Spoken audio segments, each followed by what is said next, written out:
Trading nima? Oddiy hayotiy misollar bilan hozir men sizlarga polnichcha trading nimaligini tushuntirib beraman. Keling, unda boshlaymiz. Faraz qilinglar. Siz bozorga borganmisiz? Ha, borgansiz. Bugun kartoshkaning narxi bozorda 10 ming so'm. Ertaga esa 12 ming so'm bo'lib qolganini ko'rganmisiz? Da, bunaqa holatlar juda ham ko'p kuzatiladi. Narx nimaga o'zgardi va shu o'zgarishdan pul ishlasa bo'ladimi? Bugun men sizga tradingni shunaqa oddiy misollar bilan tushuntirib beraman. Tayyor bo'lsangiz, qani boshladik.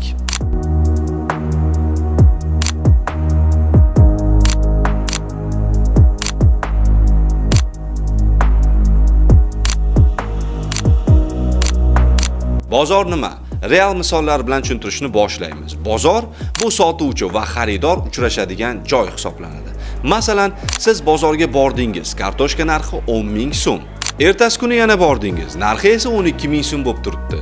Nimaga kartoshka narxi oshdi? Chunki kartoshkaga nisbatan talab ko'paydi. Ko'proq odamlar ovatda yoki mahsulotning soni kam. Qoidalarni eslab qoling. Talab ko'p, narx ko'tariladi.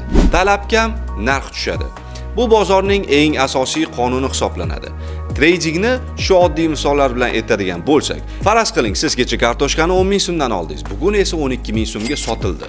2 ming foyda qilindi. Mana shu trading hisoblanadi. Ya'ni arzon olib, qimmat sotish. Agar narx tushishini bilsangiz, qimmatdan sotib, arzonroqqa qaytarib olasiz. Bu allaqachon professional tradingga kiradi. Farqi shundaki, biz oddiy bozorda emas, onlayn bozorda savdo qilamiz. Bu yerda kartoshka yo'q, lekin pul ishlash imkoniyatlari bor. Narxlar doimo o'zgaradi va treyderlar shu o'zgarishlardan pul qilishadi. Misol tariqasida bozorning turlari ko'p, lekin ikki xil bozor bilan primer qilib tushuntirib beramiz. Forex va kripto bozor. Bular nima o'zi? Forex bozori, Foreign Exchange, bu valyutalar bozori hisoblanadi. Dollar sotib olasiz, keyin narxi ko'tariladigan bo'lsa, sotasiz. Oddiy misol, bugun 1 dollar 12 ming so'm, ertaga 1 dollar 12 ming 500 so'm. Siz foyda qildingiz. Forexda nima sotiladi? Har xil valyutalar bor. Dollar deysizmi, yevro deysizmi, fut deysizmi, yapon yenalari deysizmi va undan tashqari bo'ladigan juda ham ko'p valyuta. Bu yerda siz valyuta kursini o'zgarishidan pul ishlaysiz. Kripto bozor esa bu raqamli virtual pullar bozori hisoblanadi. Eng mashhurlari Bitcoin, Ethereum. Oddiy misol, siz Bitcoinni 20 ming dollarga oldingiz. Narxi 22 ming dollar bo'ldi. Siz foyda qildingiz. Xulosa, Forex davlat valyutalar savdosi hisoblanadi. Kripto esa internet pullar savdosi. Ikkalasi ham arzon narxda olib, qimmatroq narxda sotib yuborishingiz ham mumkin. Ana endi bo'lsa, qiziq savol. Buy va sell nima? Hayotiy misol keltirib beraman, keyin bozor bo'yicha misol qilib beraman. Buy misoli, faraz qiling, pizzani 10 ming so'mga oldingiz. Buy, ya'ni sotib oldingiz. Bir hafta o'tgach pizzaning narxi 12 ming so'mga chiqdi. Sotdingiz, ya'ni sotib yubordingiz. Bu sell, foyda qo'lga kirildi. Oddiy misol, pastda olasiz, yuqorida sotasiz. Sell misoli, endi faraz qiling, pizzaning narxi 12 ming so'm, lekin siz bilasiz, tez orada mana shu pizzaning narxi 10 ming so'mga tushadi. Siz oldindan sotasiz va undan keyin narx tushgandan keyin qaytarib olasiz. Foyda sizning qo'lingizda bo'ladi. Oddiy misollar bilan aytadigan bo'lsak, Rossiya bilan Ukraina urushini oladigan bo'lsak,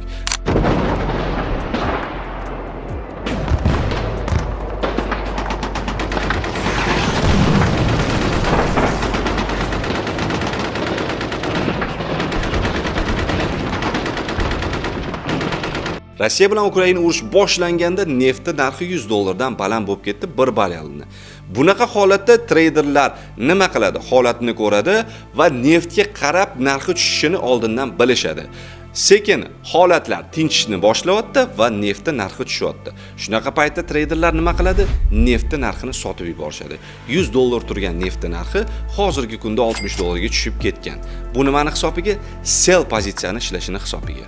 Keling endi buni trading bozordan tushuntirib o'tib ketaman. Buy sotib olish, bu narx ko'tariladi deb o'ylab sotib olish.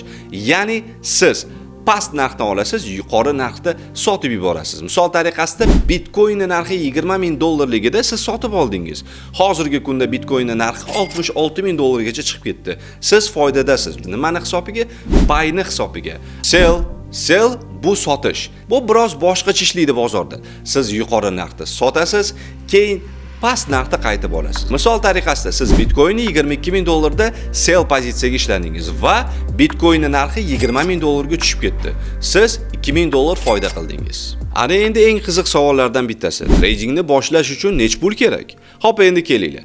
Buni ham hayotiy primerlar bilan keltirib beraman. Faraz qiling, siz do'konga kirdingiz va sizga so'rashdi: "Shirinlik sotib olmoqchimisiz?"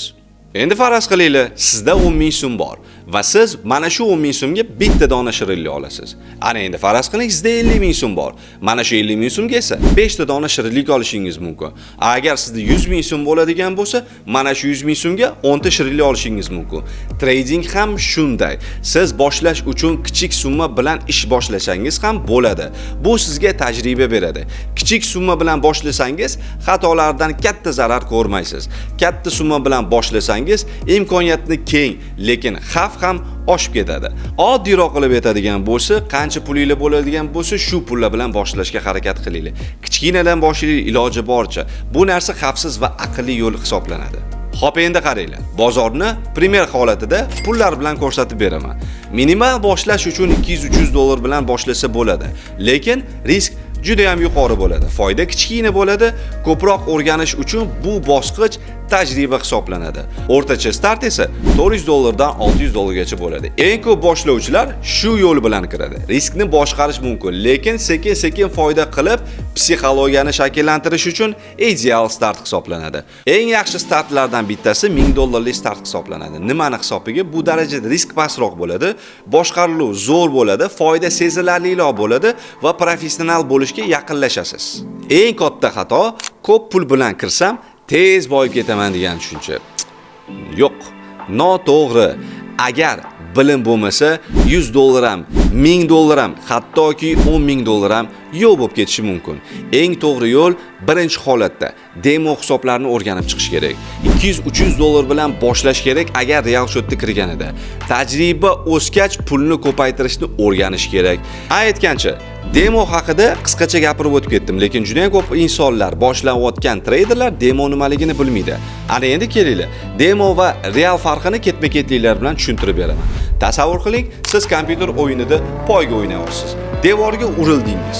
Nima qilasiz? Shunchaki restart tugmasini bosasiz. Endi tasavvur qiling, siz haqiqiy trassadasiz, yo'ldasiz va uyingizni hujjatini tikkan holda mashina oldingiz. Hozir devorga ursangiz orqaga qaytish yo'q. Tradingdagi demo va real hisobning farqi aynan shunda. Demo yolg'onchi hisoblanadi. Hech qanaqa emotsiyalari bo'lmaydi. Bu xavfsiz simulyator hisoblanadi. Bu yerda siz professional haydovchidek his qilasiz o'zingizni. Chunki qo'rquv yo'q. Siz 10 ming dollarni virtual pulga bitta bitimga tikib yubora olasiz. Kerak bo'lsa mana shu 10 ming dollarni 100 ming dollar qilib qo'yishingiz mumkin qisqa vaqtda ichida. Demo sizga tradingni texnikasini o'rgatadi. Real hisobga o'tganingizda simulyator holati tugaydi. Endi har bitta metr, har bitta dollar haqiqiy hisoblanadi. Mashinani joylari qiriladigan, chiziladigan holatga tushadigan bo'lsa, pulingiz ketadi. Xato qiladigan bo'lsangiz, depozitingiz kuyishni boshlaydi. Bu bosqichda ko'pchilik tormozni bosishni unutib qo'yadi yoki qo'rquvdan rulni qo'yib yuboradi. Demoda sher bo'lganlar realda quyon bo'lib qolishlarining asosiy sabablari bu psixologiya hisoblanadi. Strategiyada avariyadan qanday qutulish kerak? Xo'sh, avariyadan qanaqa qilib qutulish kerak? Ana endi qoidalari: xavfsizlik kamarini taqasiz.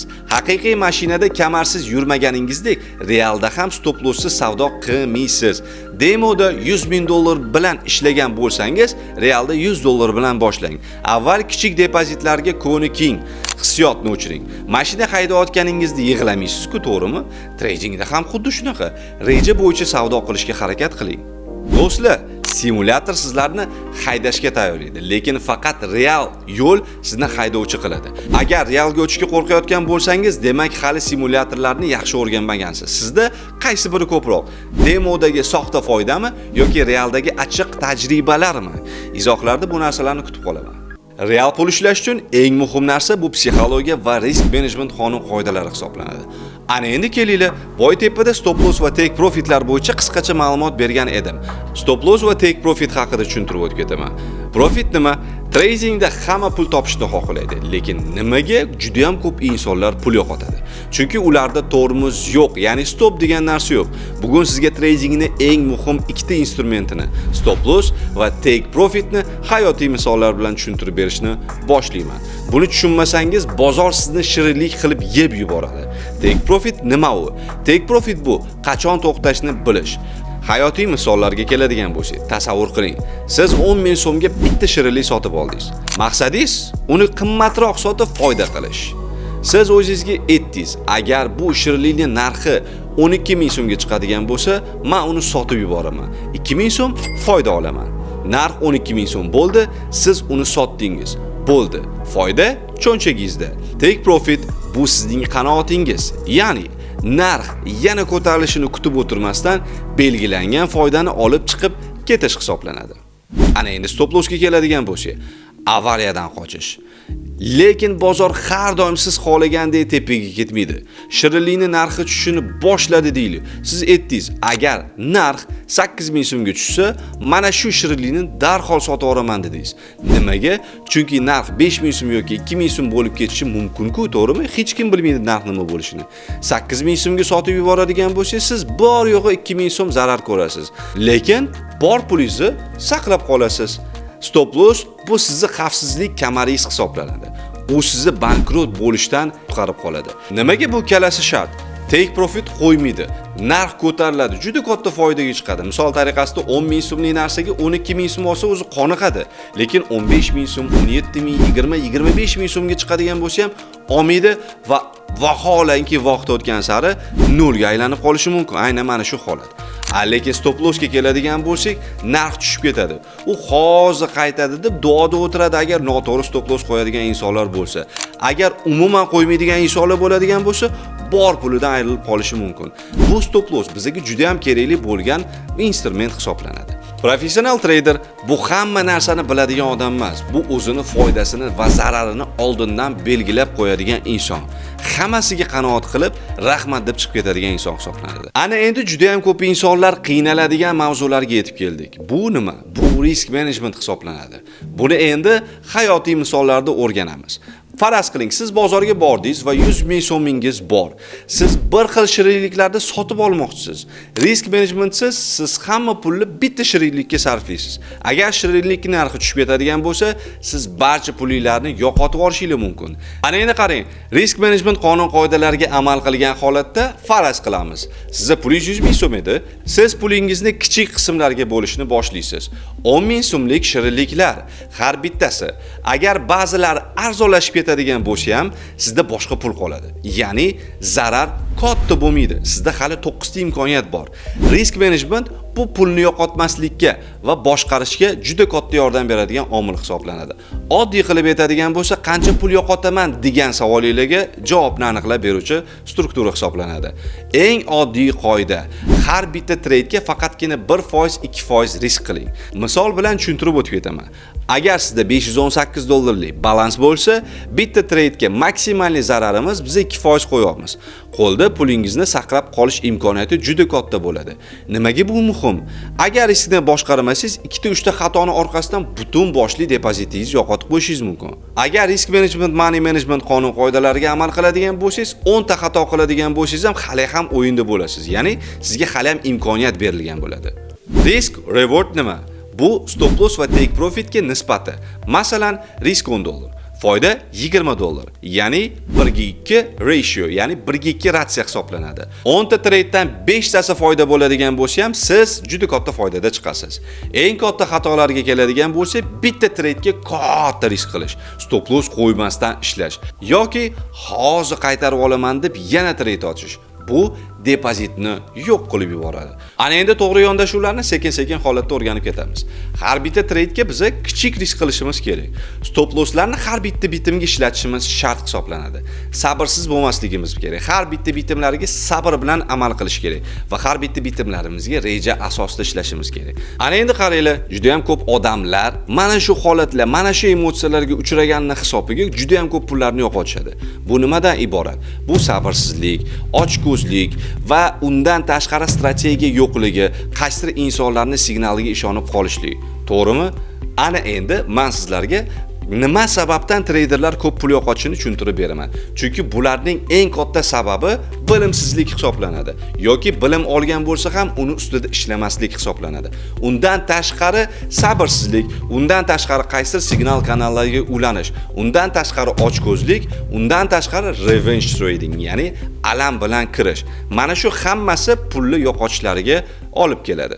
Hozirgi juda ham ko'p insonlarda kuzatiladigan muammolardan bittasi noaniq strategiya va undan tashqari strategiyasiz savdo qilish, har treydga turlicha qarorlar bilan kirish. Natijada yo'qotishlar kafolatlangan. Intizomni buzadigan odatlar bor. Bular nimalar deb o'ylaydigan bo'lsanglar, sabrsizlik va undan tashqari ochko'zlik. Undan tashqari esa strategiyaga amal qilmaslik. Aynan mana shu qonun qoidalarni buzadigan bo'lsangiz, intizom holatingiz ketmaydi. Agar siz bu videoni oxirigacha ko'rgan bo'lsangiz, aynan mana shu video siz uchun manfaatli bo'libdi. Do'stlar, bizga obuna bo'ling va bizlarga like bosing va biz sizlar uchun manfaatli bo'lish uchun bundan ham zo'r kontentlarni chiqarishga harakat qilamiz. Bizani kuzatishda davom etinglar. Ciao.